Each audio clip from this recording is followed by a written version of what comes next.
right in the back. Coach, watching tape yesterday and today of them, they run a really good pick and roll with Erica and KP, obviously, and trying to get more people involved. How do you defense that type of pick and roll where they're running? Yeah, well, it starts with the two at the point of attack, but it's definitely all five on the floor being connected in whatever it is that coverage is. So that's a dynamic duo right there with Plum and Hamby. And so, um, if you commit to getting Plum on her heels and out of the paint, then you give Dearica space to operate. So it truly is all five on the same page. And then it's a matter of mixing it up and keeping them guessing. I know we've talked about Enrique's struggles or slump quite a bit. And I want to keep talking about it, but I do want to ask what steps have been taken to kind of help her break out that slump? Yeah, just continuing to watch film together and talk and continue to urge some patience. It's our third game in a row now without our two primary ball handlers, which can make an offense go crazy. So I appreciate our resiliency and willingness to stick to it and trust that it's going to take time, but everyone's head is in the right place and committed to um, establishing our identity, which is still very much fluid right now, but slowly taking shape. Is there anything that stands out? Like maybe it's a shot selection, if their defensive pressure? Yeah, I think so. Like last game, she's gonna see everything, right? Like Seattle started aggressive with her, so they're gonna say, "Enrique, you're not shooting the ball." And I thought we went through and watched. She did a tremendous job of making so many simple decisions that created really high quality looks for us. We just didn't shoot the ball well, right? We were horrendous from the paint, and we were 5 for 20 from three on mostly high quality looks. And a lot of that stemmed from Enrique initially at the point of attack and her willingness to get off of it when they sent two bodies at her. Now we just got to be better when we get it out, and we're playing 4-on-3, 3-on-2 behind that.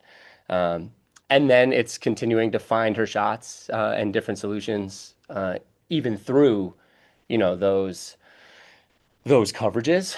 And some of that is on her a little bit too. When we're playing without a point guard, to want to go get the ball and bring it up, because at times it's just easier when you're the primary than having to be off the ball and now having to work to get the ball in your hand. So that's a balance as well. So just talking through it all. And again, when you don't have a Page or a Ty out there, um, it's all hands on deck and it can get a little clunky and there's just a lack of control at times. So we're working to try to get it all together.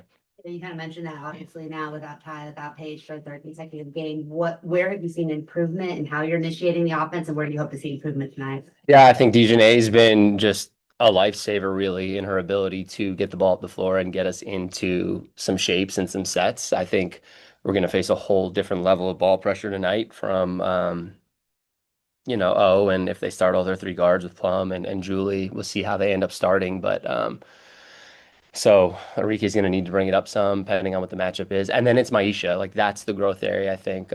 You saw her have some good moments bringing the ball up the floor and seeing some sprays for corner threes, but then some other moments where she's just a little tentative and hesitant, and we're not all on the same page. So I think we can be better if Maisha needs to bring it up and initiate some offense, just giving her a little more structure. Talked about, chemistry is so important to especially, I mean, well, really on both ends of the floor for this team. How much does it hurt you guys to have that setback of having those two key rotation players miss and how, as they start to get healthy, hopefully soon, will you be able to work them back in? Yeah, it is what it is, right? That's adversity, and you got to play with the players that are out there and try to figure out the best way. I'm really encouraged, even though we lost that last game, I did think the ball moved more than it really had.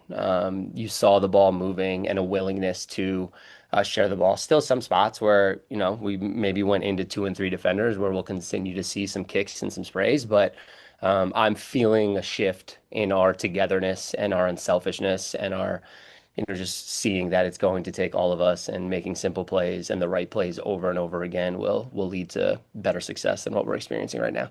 You said that and started to see the Yeah. identity together. What areas have you seen that identity kind of get done? Yeah, well, again, I think it's you kind of hit pause when you lose your two primary ball handlers, but I like how our defense is progressing. It's not quite yet showing in the stats, but it's showing on the film in us getting to better positions on the floor more consistently. And the more we can do that, the stuff that's within our control, with our defensive positioning, our execution, our technique at the point of attack and off the ball, the more, the stats will take care of themselves with the disruption, with the causing turnovers, with the defensive rebounding. So just again, really focusing in on dominating those small areas and not trying to focus on the outcomes. Go to Ari on the Zoom. Hi, Coach. With only 3 players on your roster returning from last season, you've had to work with a lot of moving pieces. How do you feel about how Enrique, Maddie, and Tierra are connecting with each other along with the newer players?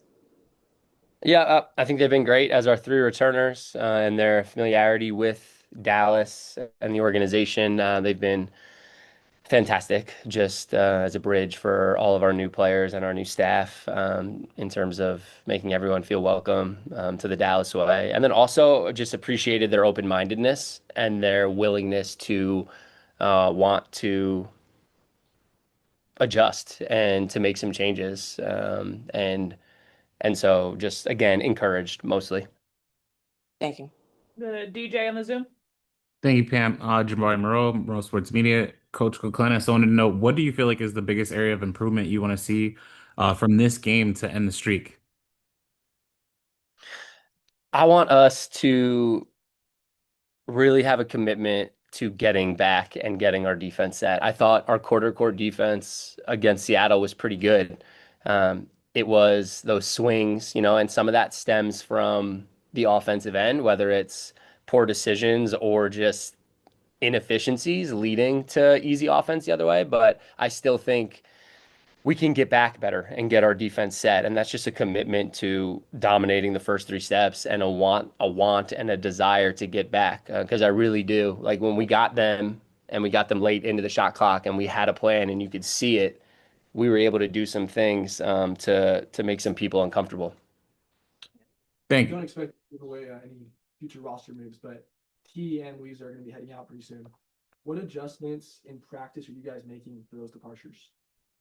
Yeah, I mean, you've seen us just kind of tinker with all sorts of different lineups, right? With, Maddie playing the 4 now. Been playing a lot of 3 here in the last couple of games with Paige and Ty out, but just exploring all different combinations, playing a little smaller.